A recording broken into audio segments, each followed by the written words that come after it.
What's up everybody, welcome back to the channel and welcome to a new video. Today I'm going to show you all the equipment that was installed on my truck in order to do tanker work, and then I'm going to show you the trailer getting unloaded and what that process is. It's actually real quick and easy. And then a quick shot from a tank wash where they wash the tanks out afterwards. So no BS in this video, it's just informative. And so without further ado, let's get started. Here's a little rundown of the equipment that I had installed on the truck. First is the air compressor for blowing off the product. And it's just, there it is, an air compressor. You hook a hose up to it and that hose goes to the tank. The other thing is there's a drive shaft that spins. I don't have a pump installed on the truck. The pump is installed on the trailer. But to turn the pump, you need a drive shaft, and that's what this thing does. You see the handle. It'll go in forward or reverse, and it turns a drive shaft that runs underneath the truck. You can't see it from here. And then that drive shaft attaches to a drive shaft on the trailer, which in turn turns the pump, which will pump the product off. In this case, I'm using the air compressor, and you just switch it on, and the air compressor will start running. The lower switch is for the drive shaft that runs the pump. It's really not complicated at all, and it's nice to be able to get the product off two different ways from one area. So not a bad setup. Okay, so let's check out the setup to do a pump. This isn't a pump off. We're using air pressure to blow it off. So let me show you what we got. I'm just going to do a voiceover here because the background noise was pretty bad.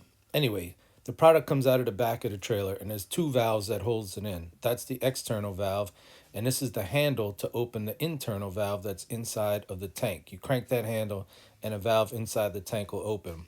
Once both of those are open, product will then flow to this hose. That's my hose right there, and that goes to the customer's hose, which starts right there and goes into their building, into a tank that they verify that the product will fit into. Actually, this time it didn't fit in, and all the extra product that wouldn't fit in the tank went into some totes that they had. Now that's the back. Now let's look at the front. Remember the air compressor I showed you? You just hook a hose to the air compressor, and that hose hooks to a valve on the top of the tank. And when you open it and turn the air compressor on, it builds up pressure inside of the tank to help blow product off.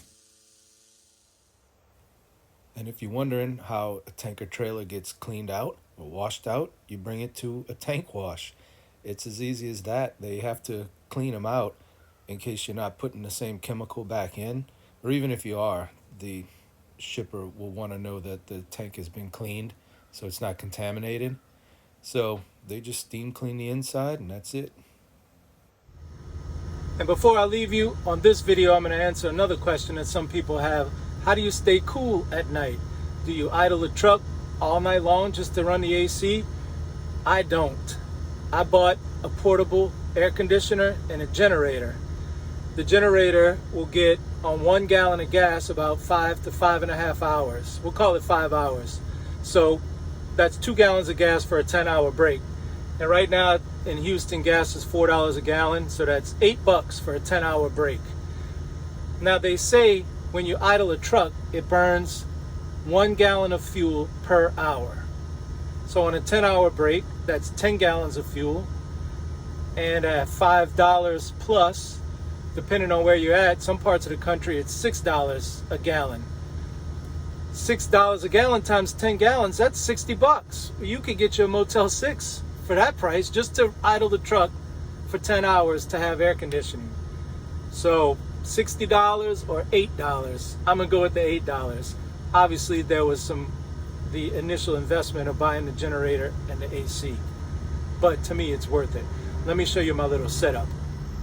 Well, here it is. I have a little 5,000 BTU portable AC. It cost me $300 at Lowe's, and you see it vents out the window. All of the hot air gets blown out of the window, and it has an adjustable thermostat, high-low fan speed, and I've got it set to 67 degrees right now. See, this is the temperature inside. It's 86, and you can just adjust 68, whatever temperature you want, and it'll kick on and off just like your central AC at your house. So that's what it looks like inside of the truck. And outside of the truck is my generator that's chained to the step. Out here is the generator. It's a little 2200 watt, and it's really quiet. In fact, if there's a truck parked next to me idling, I can hear his engine idling and not even hear the generator that's right behind my sleeper. Well, that'll do it for this video. I appreciate you watching. Hopefully you learned a little bit about Tanker, and maybe if you enjoyed it, you'll consider subscribing. But if not, oh well. All right, so we'll see you on the next one. I don't know what the next video will be about. I don't have any thoughts. If you have any ideas of what you want to see, questions about truck driving, leave a comment and maybe I'll make a video on it if possible. So, all right, until that next video, this is Jason signing out.